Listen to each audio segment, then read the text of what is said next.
Assalamualaikum warahmatullahi wabarakatuh. Hai teman-teman, saya Ismi Nurul Husna, peserta latihan dasar CPNS Kementerian Desa, Pembangunan Daerah Tertinggal dan Transmigrasi. Pada kesempatan kali ini, saya akan berbagi tentang Learning Journal materi Agenda 3, yaitu Manajemen ASN dan Pelayanan Publik. Dalam pembelajaran sinkronus, kami bersama fasilitator Ibu Evi Huriana mempelajari bagaimana seharusnya ASN bisa menempatkan diri dan bersikap. Sebagai pelayan publik, ASN harus dapat memberikan pelayanan secara prima serta memberikan contoh dengan menerapkan prinsip-prinsip pelayanan publik sehingga dapat memberikan pelayanan dengan prima. ASN adalah ujung tombak bagi pemersatu dan pembangunan bangsa dan negara. Hal ini dapat dimulai dari kita sendiri dan dari lingkungan terkecil sekalipun. Dengan melakukan perubahan ke arah yang lebih baik, akan memunculkan kultur atau budaya pelayanan yang baik pula, sehingga terbentuk suatu sistem yang dapat menghasilkan perbaikan berkelanjutan atas pelayanan prima di masa yang akan datang. Oke teman-teman, selanjutnya kami juga mengikuti atau mempelajari melalui self-learning tentang materi manajemen ASN dan pelayanan publik. Nah, sebagai salah satu sumber daya dalam pemerintah, aparatur sipil negara atau ASN mempunyai peran yang amat penting dalam rangka menciptakan masyarakat madani yang taat hukum, berperadaban modern, demokratis, makmur, adil, dan bermoral tinggi dalam menyelenggarakan pelayanan kepada masyarakat secara adil dan merata. Kemudian, ASN juga harus menjaga persatuan dan kesatuan bangsa dengan penuh kesetiaan kepada Pancasila dan Undang-Undang Dasar tahun 1945.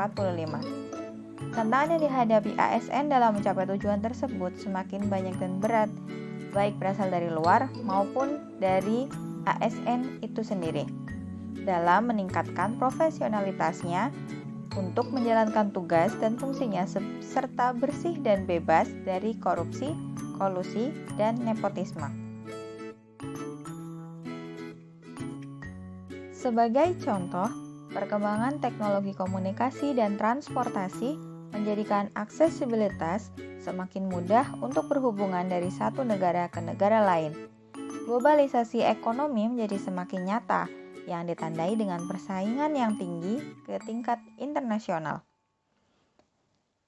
Ketentuan-ketentuan yang berlaku secara internasional harus dapat diikuti oleh birokrasi Indonesia dengan baik jika kita ingin dapat bisa memenangkan persaingan tersebut. Namun, dalam kenyataannya, sistem birokrasi kita masih menjadi hambatan dalam pembangunan yang ditandai dengan masih rendahnya kinerja pelayanan birokrasi dan masih tingginya angka korupsi di Indonesia. Hal ini juga menjadi prioritas dalam program pemerintah Joko Widodo tahun 2019 sampai 2024 yang ingin memangkas dan menyederhanakan birokrasi, atau hal ini sering dikenal dengan reformasi birokrasi. Contohnya, pada tahun 2019, daya saing Indonesia yang tergambar pada Global Competitiveness Rank turun 5 peringkat menjadi ranking 50 dari 141 negara. Salah satu penyebabnya adalah regulasi perizinan investasi di Indonesia yang terlalu rumit dan institusi pemerintah yang belum terlalu ramah dalam sisi investasi.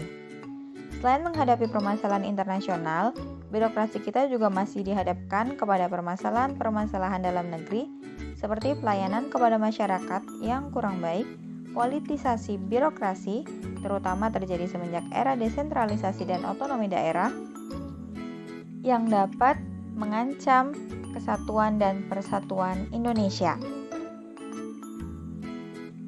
Dengan kata lain, birokrasi kita belum profesional untuk dapat menjalankan tugas dan fungsinya dengan baik. Untuk mewujudkan birokrasi yang profesional dalam menghadapi tantangan tersebut, pemerintah melalui Undang-Undang Nomor 5 Tahun 2014 tentang Aparatur Sipil Negara telah bertekad untuk mengelola aparatur sipil negara menjadi semakin profesional. Undang-undang ini merupakan dasar atas manajemen ASN yang bertujuan untuk membangun aparat sipil negara yang memiliki integritas, profesional, dan netral, serta bebas dari intervensi politik, juga bebas dari praktek korupsi, kolusi, nepotisme, serta mampu menyelenggarakan pelayanan publik yang berkualitas bagi masyarakat.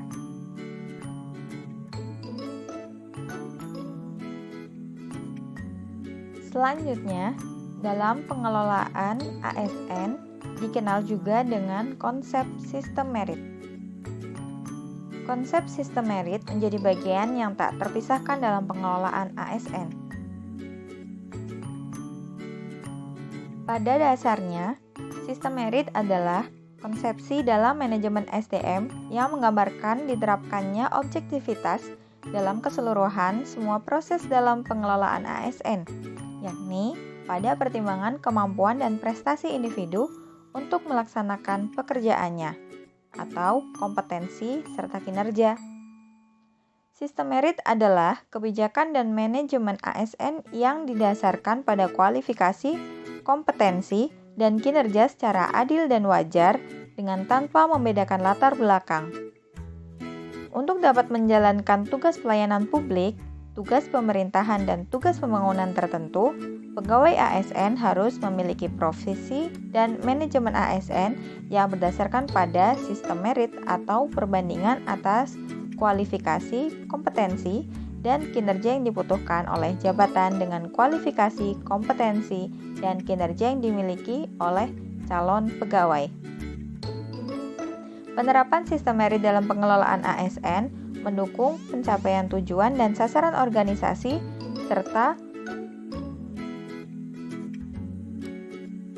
transparansi, akuntabilitas, objektivitas, dan keadilan.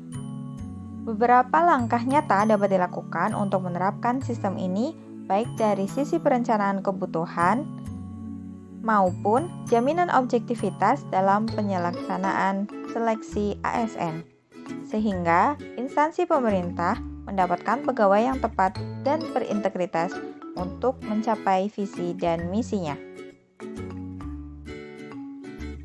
Selain itu, pegawai ASN berhimpun dalam wadah Korps Profesi Pegawai ASN Republik Indonesia. Korps Profesi Pegawai ASN Republik Indonesia memiliki tujuan menjaga kode etik profesi dan standar pelayanan profesi ASN dan mewujudkan jiwa Korps ASN sebagai pemersatu bangsa. Untuk menjamin efisiensi, efektivitas, dan akurasi pengambilan keputusan dalam manajemen ASN, diperlukan sistem informasi ASN. Sistem ini diselenggarakan secara nasional dan terintegritas antar instansi pemerintah. Nah, selanjutnya adalah materi tentang pelayanan publik. Menurut Lovelock, Christopher H. mengatakan bahwa services atau jasa atau pelayanan adalah produk yang tidak berwujud, berlangsung sebentar, dan dirasakan atau didalami.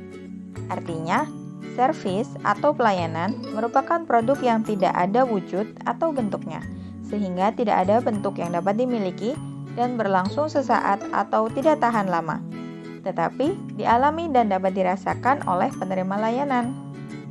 Sedangkan menurut Undang-Undang Nomor 25 Tahun 2009 tentang Pelayanan Publik menyatakan bahwa pelayanan publik adalah kegiatan atau rangkaian kegiatan dalam rangka pemenuhan kebutuhan pelayanan sesuai dengan peraturan perundang-undangan bagi setiap warga negara dan penduduk dari suatu negara atas barang, jasa, dan atau pelayanan administratif yang disediakan oleh penyelenggara pelayanan publik. Dari beberapa pengertian pelayanan publik yang diuraikan tersebut, maka pelayanan publik dapat disimpulkan sebagai pemberian layanan atau melayani keperluan orang atau masyarakat dan atau organisasi lain yang mempunyai kepentingan pada organisasi tersebut, sesuai dengan aturan pokok dan tata cara yang ditentukan dan ditujukan untuk memberikan kepuasan kepada penerima pelayanan.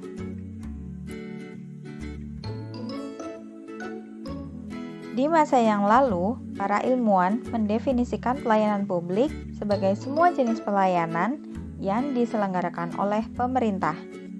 Pameo yang dikenal pada saat itu adalah whatever government does is public services. Artinya, semua barang atau jasa publik yang dibutuhkan oleh masyarakat dan diselenggarakan oleh negara disebut sebagai pelayanan publik. Paradigma melihat pelayanan publik seperti ini sering disebut dengan Old Public Administration atau OPA. Dalam paradigma OPA tersebut, negara dianggap sebagai satu-satunya lembaga yang paling mampu menyelesaikan segala persoalan yang dihadapi oleh masyarakat. Perkembangan paradigma pelayanan publik sudah mulai memunculkan peran swasta dalam menyediakan pelayanan publik terjadi pada masa New Public Management atau NPM. Sedangkan pada masa ini, para manajer pelayanan publik dan penyedia jasa layanan publik diprogram dan dididik untuk menjalankan pelayanan dengan orientasi pada keuntungan atau profit. Karena itu, pelayanan jasa menjadi cenderung lebih mahal. Untuk menjawab tantangan tersebut, muncullah paradigma baru pelayanan yang disebut New Public Services atau NPS. Paradigma ini menekankan pentingnya keberadaan negara dalam menyiapkan pelayanan yang dibutuhkan oleh masyarakat. Negara ada dan menunjukkan eksistensi dan keberpihakan terhadap penyedia layanan dasar bagi masyarakatnya. Di Indonesia, paradigma ini dapat dilihat melalui penyedia layanan pendidikan dasar yang gratis, layanan kesehatan dasar, dan di beberapa tempat termasuk gratis opname sampai kelas 3 bagi masyarakat yang tidak mampu, dan banyak lagi layanan lainnya, semua untuk menunjukkan eksistensi negara dalam melayani masyarakat. Selanjutnya adalah prinsip-prinsip pelayanan publik.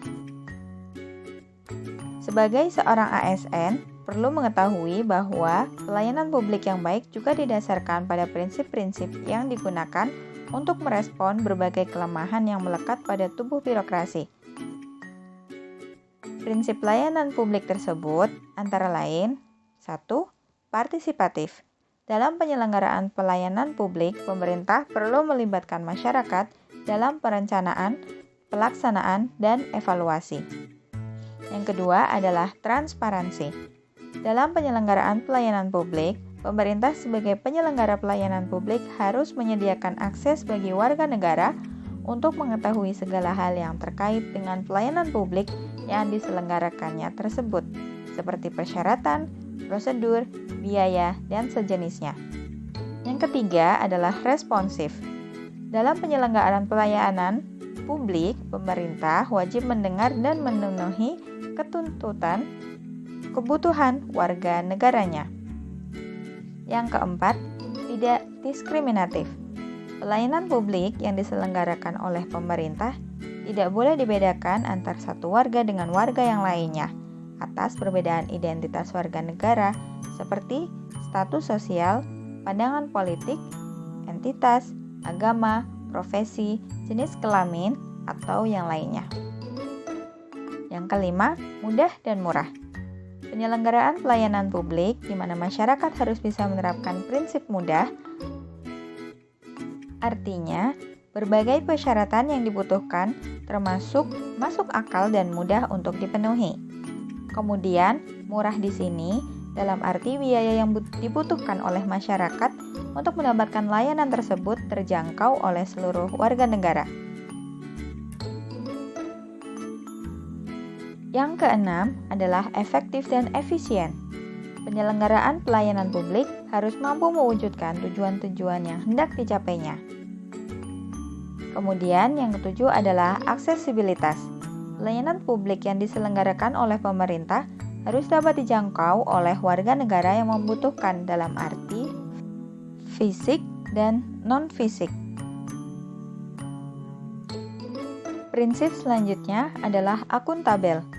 Penyelenggara pelayanan publik dilakukan dengan menggunakan fasilitas dan sumber daya manusia yang dibiayai oleh warga negara melalui pajak yang mereka bayar.